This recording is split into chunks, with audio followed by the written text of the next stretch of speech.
is to reveal the unveiling trap, bringing it out there to the public. What is it so trappy? What is so evilish? What is so sinister about people or about life that should be somehow be openly discussed? That I'm trying to. This is what I will think you probably will ask. Now, what it is that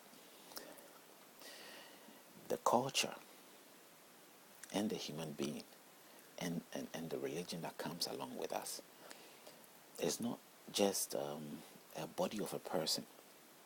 It is more to do with spirit, and it is people who ends up presenting these things. And so no matter how we see it, if I say friendly trap, religion, both Islamic and Christianity or Buddhist, whichever, does not come to you in the form of an enemy. They come in a friendly gesture. You know, that character that presents itself very nice, very apologetic, or let's say very embracive, very calm. But in every way, I'm proving that there is the carnal side of it. And that is the whole idea. A thief or an evildoer will not come before you and say and present to you that I am an evildoer. Maybe there be one or two, but mostly that's not how it will present itself. So I expect people or myself to view things in that way, so we can really think along the line of having an open mind approach to what this discussion is about. If we talk of God and we've not seen him, there is a greater chance that people will dwell on that and take advantage of the situation. Even if in the sense of a man, in the same situation will happen. If you end up giving your trust into somebody and letting him take control over something precious to you, the chances that since you are no more along, that there is a privilege where he will take advantage of that and take over that, or sort of be looked upon as if you are the person, or he takes your place. It's great. He will take your place, and he will sort of take your image and be in your place and act as you are the one. It's the same way if we say God and we not see God here nor there. There is a chances that people will other things will take place and sort of, maneuver others in a sense to believe that they have God, or this is God, or somehow this is what God is about. To use that privilege, that emptiness privilege, and use it for their own gain, for their own benefit, to sort of their own ideas. Human for generations have been the same manner, trying to seek God, and if there is nothing there, we sometimes take images up, or we end up taking placing ourselves there to sort of prove ourselves or act in a way of God, and it happens most of the time. So in that sense, what I'm trying to say here is, when that is done, the presentation, how the ways by which the presentation goes, has trapped us all into the situation that we are in today. What is the trap? We don't see any trap. Our life goes on. Now you can say your life is going on. My experience can be one first example. Now you don't know my experience, so how would I prove that? I can't prove that to you. There are others out there who have got the same experience, or have a very, little idea about all these things.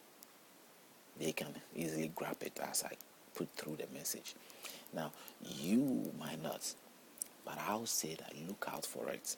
It had no limitations. It's going to reach out to everybody. You see, the problem is like the wind that blows. It's unavoidable. Well, no matter what you do, You're going to breathe. You're part of it.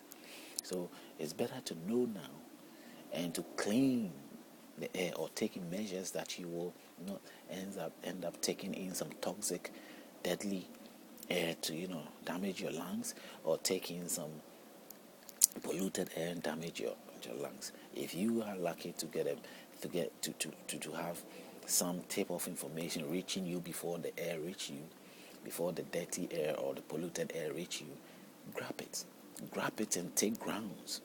Grab it and use it for your benefit. That is what this is about.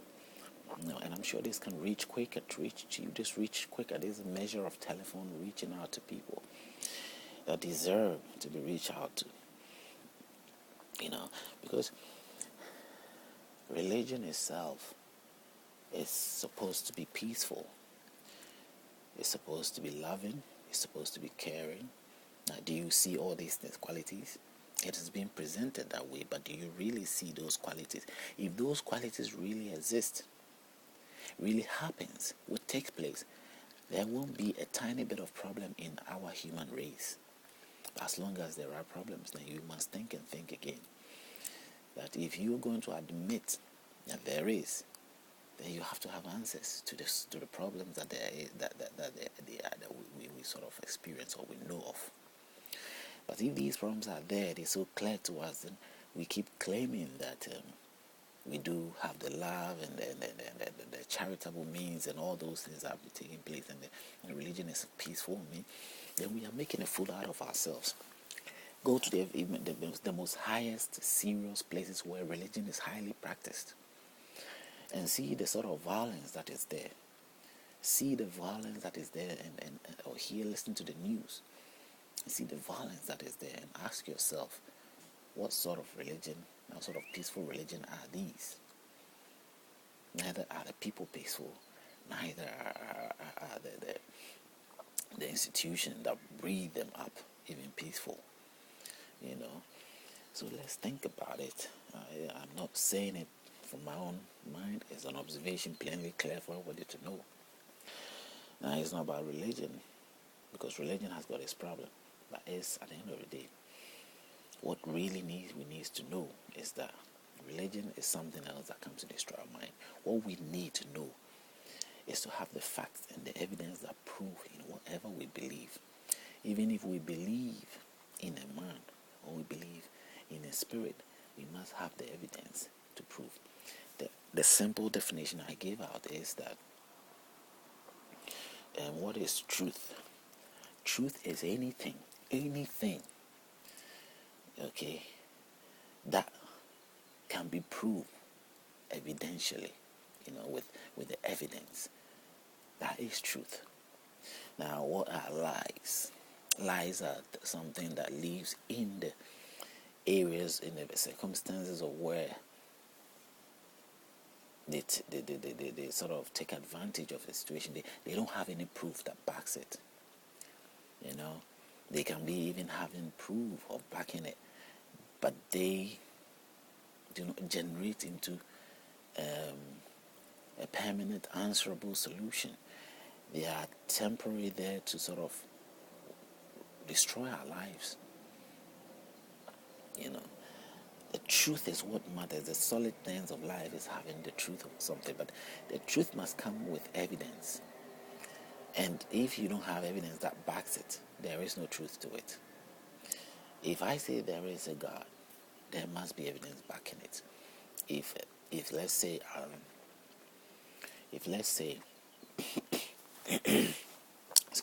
excuse me, if they say that I sort of come up with an idea,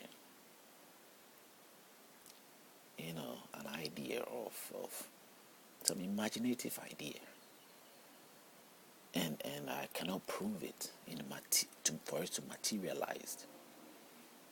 I mean, what is the truth in that?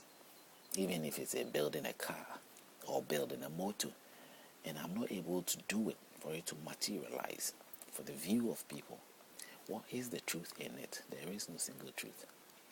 Anything that is proven to back up the words that has come forth to back up the verb